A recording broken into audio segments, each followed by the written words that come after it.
Hi guys, and welcome back to my channel. I thought I'd show a short video of how I develop film inside these small film tanks. Now, some of you long-term subscribers, and thanks for sticking around, probably seen this before, but new subscribers haven't. And I get messages and emails from people sometimes asking me a little bit more information about how I do this and why I do it as well. Why is because sometimes I just see a scene, it might be indoors, it might be outside, I just don't want to burst off a whole roll or a whole series of 35mm photographs. I just want to take one photograph, get in a dark room and make a print out of it. So that's what I'm going to do in this video. I'm using Seal Bearer Ortho film, and I'm using that, just one little strip of it in the camera. I'm using that because I can then have these, well, have this safe light on behind me, and it won't affect the film. So that's why I'm using Ortho film. If you're using panchromatic film or any other film apart from Ortho, don't have your red lights on. This has got to be done in total darkness. So I'll show you what I do anyway. I'm going to be shooting my father-in-law's hat. He left his hat here just before lockdown, and it's been sitting up on the on a coat rack, and I just looked at it and thought, you know what, that looks quite smart. I wanted to take a photograph of it. I didn't want to do it on digital, I wanted to do it on film. I'm not shooting large format, so the only other way just to take that one photograph was to do it in this small little tank. So that's the camera I'm using, with a little Hanimex 28mm lens on it, using the Seal Bearer Ortho film. And that is going to be my tank. It's just a film canister. That's going to be what I'm going to be developing in, and it's quite an easy process to do, quite enjoyable if you enjoy film photography. So I'll try and describe to you what I'm doing with the lights on, and then I'll show you me doing it for real with just the safe light on, so you can barely just about see what I'm doing. Right, so you're ready to load your film. The first thing I do is always advance the camera like so it's ready to take a shot, and this will be in complete darkness. Don't do this with the lights on, otherwise you'll just ruin the film.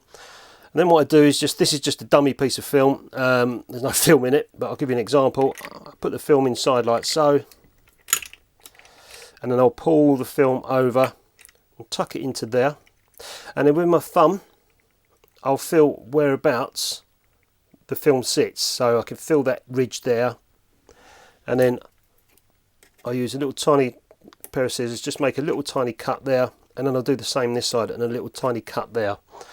Okay, so I've got a little cut there, a little cut there. That means I know where to cut that film after I've taken my photograph. So once your film's loaded, close the camera, go off, take your photograph, and then when you've taken your photograph, come back in total darkness again.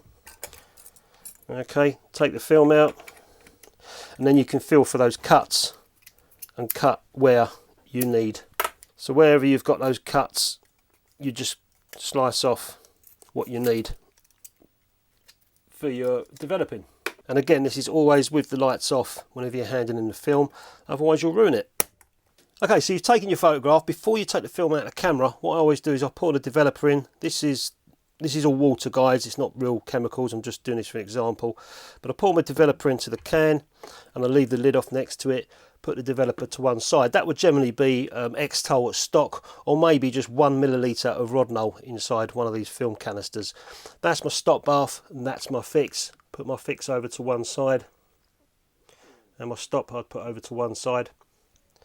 Okay, and then turn all the lights off in complete darkness. I'll take the film out of the camera, and I'd feel around until I can find the canister, and there it is. And I've got my timer next to me as well. Pop the film inside, close the lid. Once that lid's closed, you can turn the lights back on and start your developing however long it takes, and do your agitations as normal. Treat it like it is a big tank. That's what I do. And then once your development time is finished, you have to turn the lights back off. Well, before you do that, bring your stop bath over and your developer. So now with all the lights off, you can take the top off the canister, pour the developer back. Okay, have a rubber glove on or something like that. I'm not using one at the moment. And then just dip your little canister into the stop bath. Now that's full of stop. Put the lid back on. That's just squirted everywhere. And then turn the lights on. You can then agitate for your 1 minute or whatever you want to do for stop bath. If you use stop bath, some people do, some people don't. I prefer to use it. Once that's finished, turn the lights back off. Every time you take this lid off, just turn the lights back off as a precaution. Pour your stop bath out. Bring your fixer over, or bring your fixer over before you turn the lights off, might be a good idea. And then you can do the same again, just dip it in the fixer, lid back on, and then just agitate. Normally you can turn the lights back on again. Like I say, every time you put that lid, take that lid off, you've got to turn the lights off. Every time you put the lid on, you can turn the lights back on again. So there you go, now that should be fixed. And now you can just leave the lights on, that's already fixed. And what I do is just take the negative out, leave it in the fixer while I clean up my workstation. And then I just bring in some cold water in a jug. It's up to you how you wash it. I use cold water in a jug and just put it into the fresh water and then leave it in there.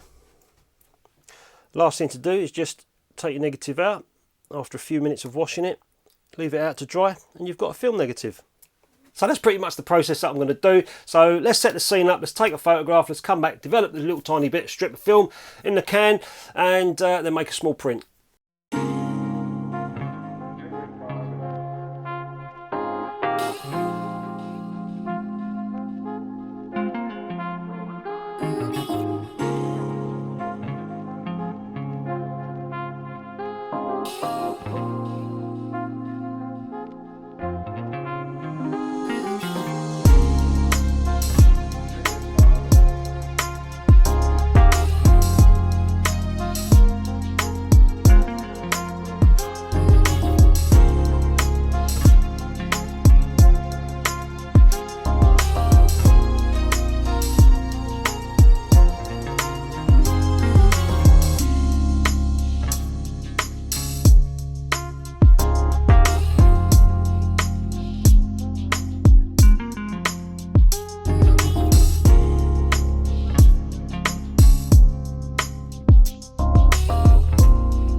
tiny 5x7 print of my father-in-law's hat.